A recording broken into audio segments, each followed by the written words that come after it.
Okay, guys, so we're gonna talk about a parable that Jesus taught his disciples and, people who wanted to come and listen to him.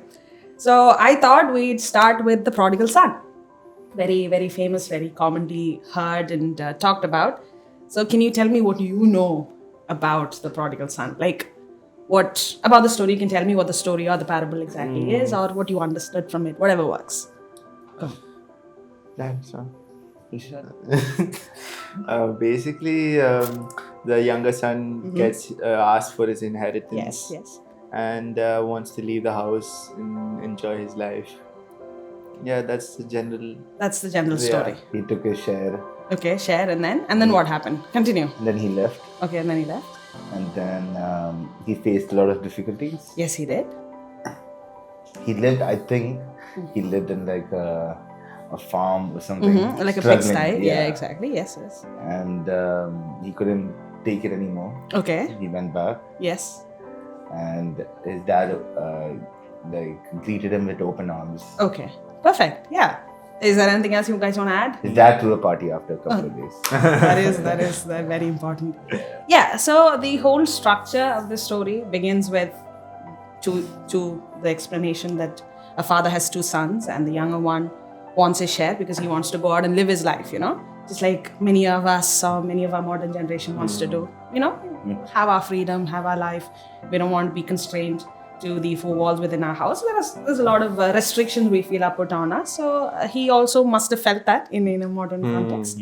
So he wants to go out, he wants to enjoy his life. But what starts off as a fun experience, all of his friends are with him. That's a very important part of the story. You can see how there's a lot of people supporting him in the beginning. Like, they're all for him, for taking his dad's money, going, having fun. They're with him in his time of abundance. That's the main point, right? But the moment his money starts running out, what do we see? They all leave. Leave. Right? That's a very crucial truth. That's a very harsh truth of the world. Because we know that all of these parables kind of reflect the relationship between God and us, between as we as a believer, we as a disciple, and God as Father, right? So we can always connect a normal story in the Bible to a deeper or a wider vision. Perspective. Yeah, exactly, right? So when we think about it, it's the same. When we want to live according to the world, there's a lot of people supporting us. There's a lot of people they don't care if you're ruining your life, because we've seen people, or I've seen people, where when they drink or when they smoke, they have a lot of people with them, supporting them. They don't care that they're ruining their life. They don't care that they're ruining their health. But the moment you stop and you turn to Christ and you decide using, what, not just to Christ, when a normal person decides to be sober as well, they lose a lot of that company on a very normal basis too. I'm just stating a simple example that everybody can perhaps understand. So there's always that distinction between someone who wants to go with the world and someone who wants not much to do with the world, right? But in this case, it was not his choice. He lost all of his money. He did not have anybody to support him. And the only thing he could do was sleep with the pigs where they lay. But the verse, we're talking about Luke chapter 15, verse 11 to 32, I believe. In verse 16, we see, and he was longing to be fed with the pods that the pigs ate, and no one gave him anything. Meaning, he would have been satisfied with the pods that the pigs ate. But at that point, people were not willing to give even that to him. So you have to imagine how pathetic and sad his life has become, because something that is free, something that one of the dirtiest, considered to be dirtiest animals eat, he could not even take a share of that and sustain himself. That is when he realizes, what about in my dad's house? My dad has servants who eat and they have plenty left behind, right? They have things to spare, whereas I have nothing. So that realization comes to him when he loses everything that he thought was important to him, right? Are we following? Yeah. And then that is when he thinks to God and to his father, I've sinned against you, right? I've sinned against you. I've sinned against heaven and before you. I'm no longer worthy to be called your son. Treat me as one of your hides. So he's practicing. I'm going to go to my dad. This is what I'm going to say, right? Because he knows, he has no, confidence to stand before his father, because he was the one who chose. He was the one who chose, left. He took everything his dad had to give him, and he left. Which means once he goes back, there's nothing left for him there. He's going back on the mere confidence that at least, my dad's not that bad of a guy that he's going to treat me worse than he treats his servants. So he knows his dad. He knows his father. He knows how his father treats the people in his household. So he's like, okay, it's fine even if he does not treat me as a son like he did before, because I've lost that authority. I've lost that right. Right? Many of us go through that situation. We sin. We go back in faith a little bit, and you feel like, you don't have the confidence to come back into God's presence and speak with him again. It's like a mental distance that you put between yourself and God. But the thing is, the moment he starts walking home, the moment he reaches the boundaries of his house, his father, what does he see? His father waiting outside and looking out for him. Right? And the first reaction, he runs to his son. So, like I said, that distance that you put is not actually there. That is something you create in your own head. God is still waiting for you. There's a Malayalam song called Etra Duram Ninne Vittodi Njan, Atra Neram Kathu Ninne. Meaning, I've run so far away from you. I put more and more distance between you and me, but you were still there. At the very point we started, you're still there. Maybe even taking a few steps towards you. Right? So it's a very reassuring term to hear. Right? So that is basically what it says. And then he comes. He doesn't even get a chance to say, Father, I've sinned against heaven and against you. He doesn't. He's practiced, yeah? He's ready to say it the moment he sees his father. But before he even gets a chance to say the prepared dialogue, his dad comes and embraces him with compassion, it's what is said. Embraced him and felt compassion, and he ran and embraced and kissed him. And then he says, and then the son gets a chance and he says, Father, I've sinned against heaven and before you. I'm no longer worthy to be called your son. But does the father respond to what his son says? Does he say, no, Mone, don't say like that. There's nothing like that. He doesn't. He directly goes to his servants and says, bring him a robe, bring him slippers for his feet, bring him his ring. Now, when we look normally, we might feel, okay, maybe, he was not properly dressed. He was not properly protected. But in the, Jewish context, a person who does not have a robe, who does not have slippers on his feet, who does not have a ring on his hand, is basically a nobody. Right? A beggar. Yeah, he's a beggar. He's a slave almost. Right? He does not have the branding, but he's still a slave. Because having a slipper on your feet is the least that a person can have, right? It's the base necessity. It's like the base. So even if he does not have even that, that means he's nobody.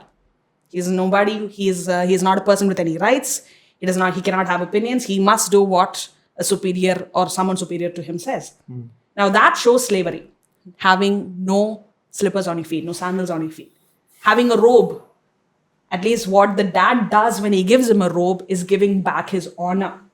Giving back his righteousness. He's covering him. You know how we say God covers us with his presence and stuff like that? So the father is covering him and giving back his honor. When he puts a ring on his finger, he's saying, son, I'm giving back your authority. You now have authority in this house. Because it's a signet ring. It's not just any ring. It's a ring with the symbol of the house on it. Which means now that you've come back, you're coming back as my son. As someone who has authority in this house as my son. So what you see is the dad giving back whatever he lost when he decided to leave his father and his household behind. That is the compassion that the father shows. Now that's a beautiful scene, right? And you said there's a party. Dad says, go sacrifice a calf. We're gonna have a meal and celebrate the coming back of my son. But on the other side, you see the older son. He comes back. He sees all of this merrymaking happening, and he's like, what's happening? And the servants say, your younger brother has come back. And the first reaction you would expect, what would you expect? If something that you lost or someone that you thought was lost came back into your house.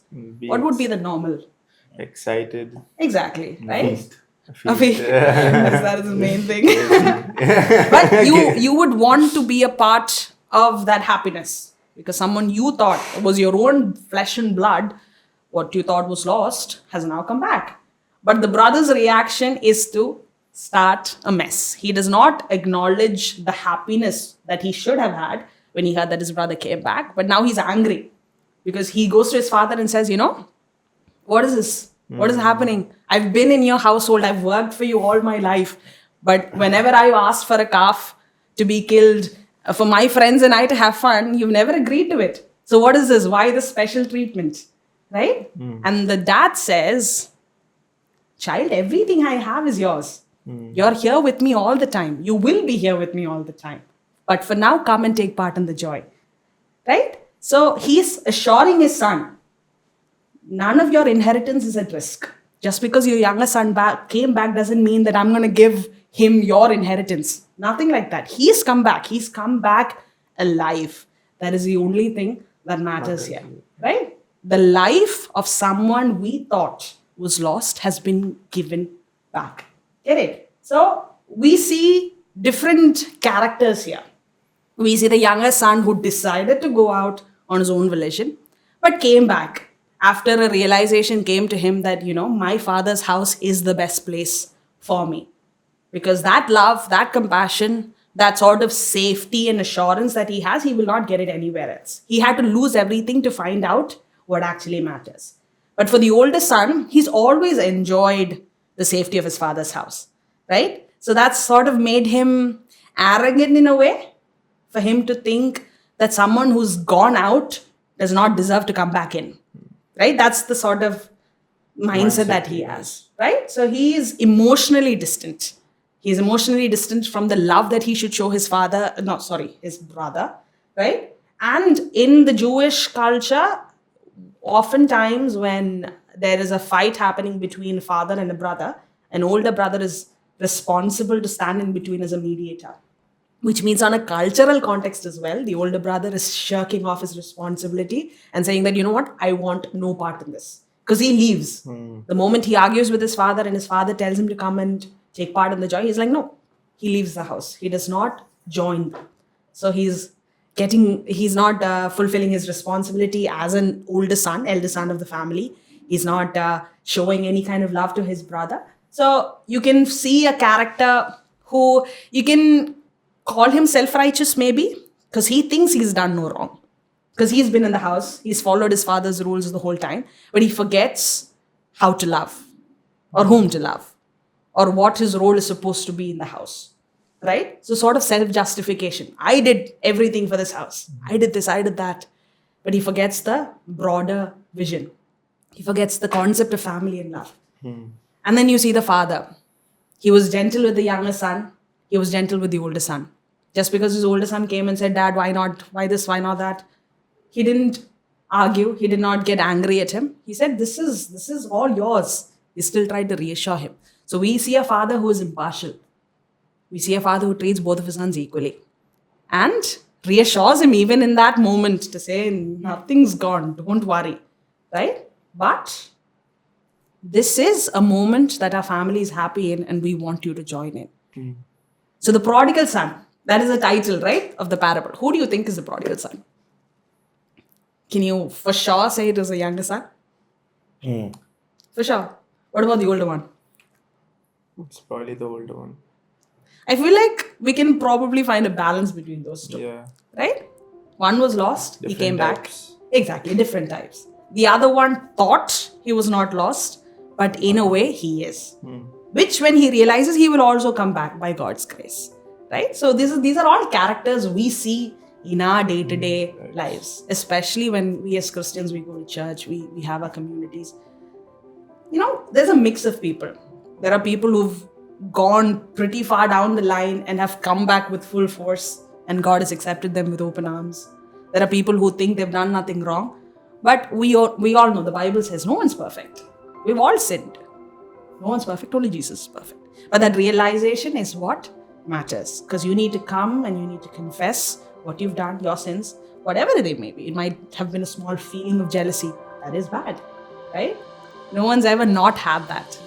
So, understanding what you've lost is a treasure beyond measure.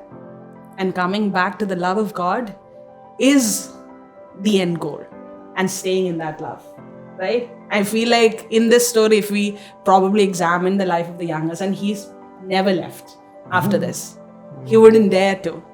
Because he's seen everything. and he's seen what's the best, he'll never leave. Right? So I feel like that is what we should also learn.